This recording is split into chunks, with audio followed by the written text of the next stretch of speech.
যখন হোয়াটসঅ্যাপ কিংবা মেসেঞ্জারে ভিডিও কল করা যেত না, জুম বা গুগল মিটে বাজার ছেয়ে যায়নি, তখন ইন্টারনেট ভিত্তিক কলিং সেবা স্কাইপেই ছিল ভরসা। 2003 সালে যাত্রা শুরু করেই যোগাযোগের ক্ষেত্রে বিপ্লব ঘটিয়েছিল মাইক্রোসফটের এই অ্যাপ। এটি ইন্টারনেট ভিত্তিক কলিং সেবা বিশেষত আন্তর্জাতিক কলিংকে সহজ ও সস্তা করে তুলেছিল। গ্রাহকরা সহজেই পৃথিবীর যে কোনো প্রান্তে কম খরচে যোগাযোগ করতে পারতেন। এ কারণেই খুব দ্রুত জনপ্রিয়তা অর্জন করেছিল এটির প্রভাবে ল্যান্ডফোনের দুনিয়ায় ধস নামে। হঠাৎ করেই স্কাইপে বন্ধ করে দেওয়ার ঘোষণা দিয়েছে মালিকানা প্রতিষ্ঠান মাইক্রোসফট। আগামী মে মাসের 5 তারিখ থেকে আর ব্যবহার করা যাবে না এক সময়ের জনপ্রিয় এই যোগাযোগ মাধ্যম।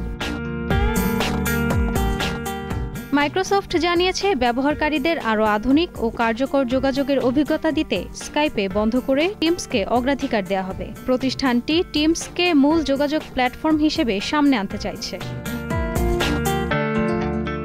তবে স্কাইপে বন্ধের মূল কারণ গত কয়েক বছরে এই অ্যাপের জনপ্রিয়তায় ধস নামা। বিশেষ করে করোনা মহামারীর পর নতুন প্রতিদ্বন্দ্বী প্ল্যাটফর্মগুলোর উত্থান স্কাইপের প্রতি ব্যবহারকারীদের আগ্রহ কমিয়ে দিয়েছে। জুম, গুগল মিট এবং সিসকো ওয়েবেক্সের মতো অ্যাপগুলো বেশ শক্তিশালী হয়ে উঠেছে। পাশাপাশি অ্যাপল হোয়াটসঅ্যাপের সামনে দুর্বল হয়ে পড়েছে স্কাইপে।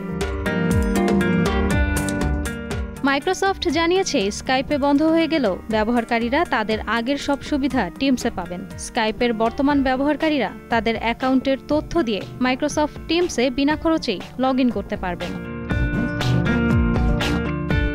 ইশরাত সুমা, দীপ্ত বার্তা কক্ষ।